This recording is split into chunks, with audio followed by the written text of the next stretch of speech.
یوحنا عارف کا مکاشفہ اس کا 19 باب۔ ان باتوں کے بعد میں نے آسمان پر گویا بڑی جماعت کو بلند آواز سے یہ کہتے سنا کہ ہیلیلویا، نجات اور جلال اور قدرت ہمارے خدا ہی کی ہے، کیونکہ اس کے فیصلے راست اور درست ہیں، اس لیے کہ اس نے اس بڑی کسبی کا انصاف کیا جس نے اپنی حرام کاری سے دنیا کو خراب کیا تھا اور اس سے اپنے بندوں کے خون کا بدلہ لیا۔ پھر دوسری بار انہوں نے ہیلیلویا کہا اور اس کے جلنے کا دھواں عبدالآباد اٹھتا رہے گا، اور 24 بزرگوں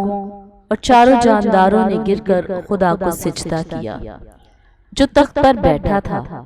اور کہا آمین، ہیلیلویا۔ اور تخت میں سے یہ آواز نکلی کہ اے اس سے ڈرنے والے بندو، خواہ چھوٹے ہو خواہ بڑے، تم سب ہمارے خدا کی حمد کرو۔ پھر میں نے بڑی جماعت کی سی آواز اور زور کے پانی کی سی آواز اور سخت گرجوں کی سی آواز سنی کہ ہیلیلویا،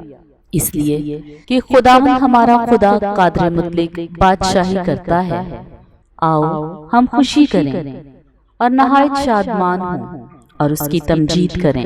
اس لیے کہ برا کی شادی آ پہنچی اور اس کی بیوی نے اپنے آپ کو تیار کر لیا، اور اس کو چمکدار اور صاف مہین کتانی کپڑا پہننے کا اختیار دیا گیا، کیونکہ مہین کتانی کپڑے سے مقدس لوگوں کی راست بازی کے کام مراد ہیں۔ اور اس نے مجھ سے کہا لکھ، مبارک ہیں وہ جو برا کی شادی کی ضیافت میں بلائے گئے ہیں۔ پھر اس نے مجھ سے کہا یہ خدا کی سچی باتیں ہیں، اور میں اسے سجدہ کرنے کے لیے اس کے پاؤں پر گرا۔ اس نے مجھ سے کہا کہ خبردار، ایسا نہ کر، میں بھی تیرا اور تیرے ان بھائیوں کا ہم خدمت ہوں جو یسوع کی گواہی دینے پر قائم ہیں۔ خدا ہی کو سجدہ کر، کیونکہ یسوع کی گواہی نبوت کی روح ہے۔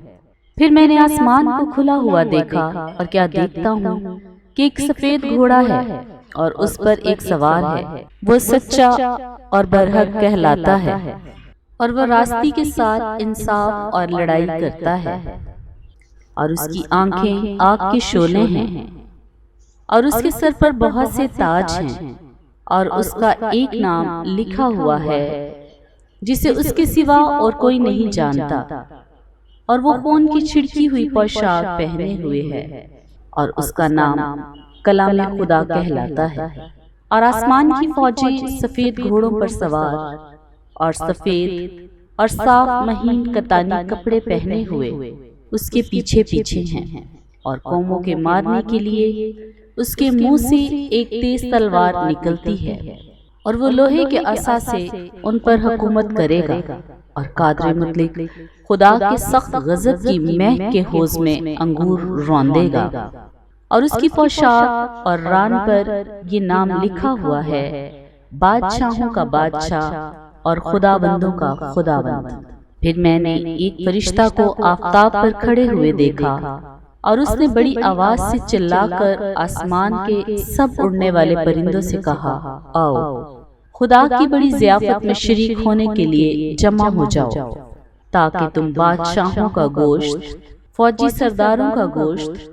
اور زوراوروں کا گوشت اور گھوڑوں اور ان کے سواروں کا گوشت اور سب آدمیوں کا گوشت کھاؤ، خواہ آزاد ہوں خواہ غلام، خواہ چھوٹے ہوں خواہ بڑے۔ پھر میں نے اس حیوان اور زمین کے بادشاہوں اور اس کی فوجوں کو اس گھوڑے کے سوار اور اس کی فوج سے جنگ لڑنے کے لیے اکٹھے دیکھا، اور وہ حیوان اور اس کے ساتھ وہ جھوٹا نبی پکڑا گیا جس نے اس کے سامنے ایسے نشان دکھائے تھے جن سے اس نے حیوان کی چھاپ لینے والوں اور اس کے بت کی پرستش کرنے والوں کو گمراہ کیا تھا۔ وہ دونوں آگ کی اس جھیل میں زندہ ڈالے گئے جو گندھک سے جلتی ہے، اور باقی اس گھوڑے کے سوار کی تلوار سے جو اس کے منہ سے نکلتی تھی قتل کیے گئے، اور سب پرندے ان کے گوشت سے سیر ہو گئے۔ پاک کلام کا پڑھا اور سنا جانا ہم سب کے لیے باعث برکت ہو۔ تو ویورز، اگر آپ چاہتے ہیں خدا کی کلام کی آیات آپ کو روزانہ ملیں تو ڈیلی ورس چینل کو سبسکرائب کریں اور بیل آئیکن کو دبائیں، اپنے کمنٹ ضرور دیجیے۔